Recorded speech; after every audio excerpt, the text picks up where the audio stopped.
In this video, I'm going to show you how to get infinity in Infinite Craft. So just follow me and my steps. The first thing you need is water and fire, and you want to combine these two.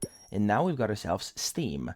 Now the second thing you want to do is combine steam with fire, which will get you an engine. And now what you want to do next is combine engine with another engine, which will get us a rocket.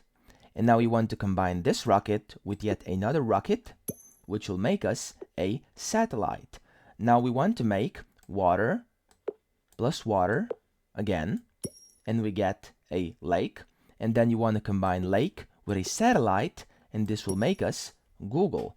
And now if you combine Google with Google, you will get a Googleplex. And now the way to get infinity from here is simply combining Googleplex with fire.